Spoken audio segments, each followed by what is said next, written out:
Hi, my name's Susan. I'm here. Today, we're going to explore awakening our full potential. And as I've mentioned, I'm using both Tara Brach and Rick Hanson's teachings, as well as my own explorations and lived experience. And I really appreciate how you brought forward your internal explorations and the thing about what is it that moves me, as Tara Brach calls it, from ego to heart. So being free from suffering in this journey of awakening, whether we have a gradual slow awakening or a sudden awakening.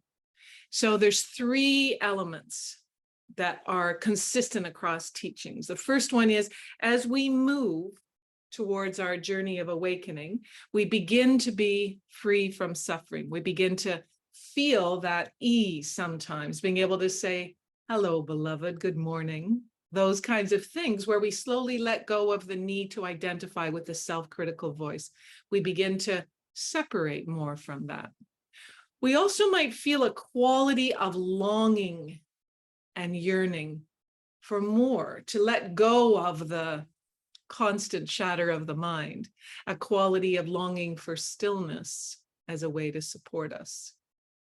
And then the third element that is most consistently talked about is consciously turning our attention with intention towards what's happening in this moment. So notice as you're listening or hearing, whether you're sitting or walking or drinking your tea, just noticing how you're receiving these words, what's going on inside the mind and the thoughts, the body and the emotions, as you're receiving my intention of sharing with you. Often we get stuck in a sense of not worthiness. We get stuck in feeling not good enough. Pema Chodron calls it an epidemic of the Western world. We can't begin to see another person's perspective because we're fearful about our own. We're fearful of intimacy because we don't want to be seen. And yet that quality of longing is there continually for us. So as we move on the journey from a more self-centered egoic thing, and we begin to move more towards awakening the fullness of who we have the potential to be, we might begin to do things like when we notice we're suffering, so we might be obsessing in the mind about something, we might have something where we're worrying, feeling anxious, experiencing distress, often about something external that stirs us up inside, we might begin to pause. We might begin to allow our breath as soon as we notice and wrap ourselves in that sense of acceptance and compassion. This is the moment right here. We can also begin to deepen our attention. Notice the little woolly rats that pull at our attention, whether that's Netflix, whether it's the desire for sugar, whether it's having alcohol, whether it's needing to be busy when we can sit quietly. Whatever it is that keeps our attention superficial, as best we can, we learn more often how to deepen into this moment. Choose attention. The third thing that's consistent is how we feel how painful it is in our suffering. So rather than sitting in the suffering, we can step back and notice the pain, the distress. We can wrap ourselves up in that.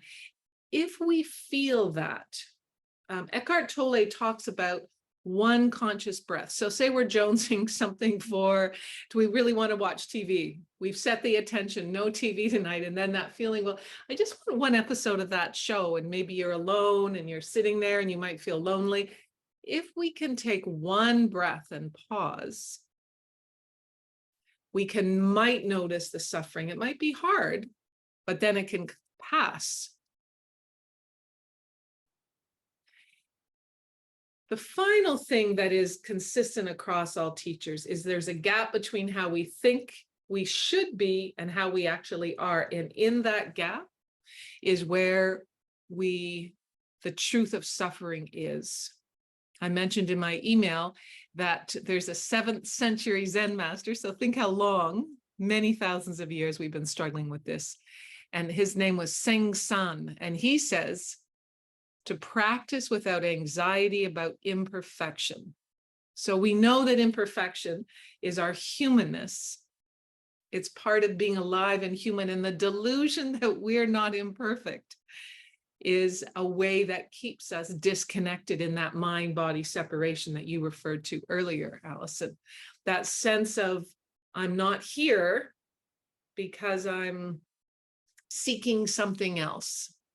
So if we can accept that our life is imperfect, that we're not always mind-body connected, then our acceptance of reality as it is increases. We know this is a natural part of existing. And as soon as we have the wants and fears for things to be different, then we get trapped in the suffering. So when we accept that our aspirations for how we want and the actual reality, that there's a gap there, in that lies a decrease in suffering. As we relax about being imperfect, then we don't lose the preciousness of this moment because we're fearful and trying to get something to be different than it is. By letting go of this delusion, by becoming free of it, we can offer kindness to ourselves. We can recognize if we're reactive to someone else, that judgment or reactivity. And sometimes we can shift into kindness in the moment or compassion. And in those tiny moments, that's where the real transformation is. Because I don't know about you, but sometimes I have this aspiration that then I'm going to be sitting around going, la, la, la, la. But that's not actually, it's in the moment when I'm with someone and I hear something that kind of makes me judge them in some way, and I catch myself in the moment and I bring kindness or compassion and compassion to myself for having the judgment. And sometimes it transfers to the other. Not always, but often, or I'm sitting in the airport and the airplane's late and I have to wait another 2 hours and it's crowded and there's not everyone's wearing masks, and whatever the issues are. Life is not perfect. And if we free ourselves from the delusion that it's perfect, then we can have more acceptance. And of course, radical acceptance brings us closer to this sense of transformation, just as I am. So we're going to pause now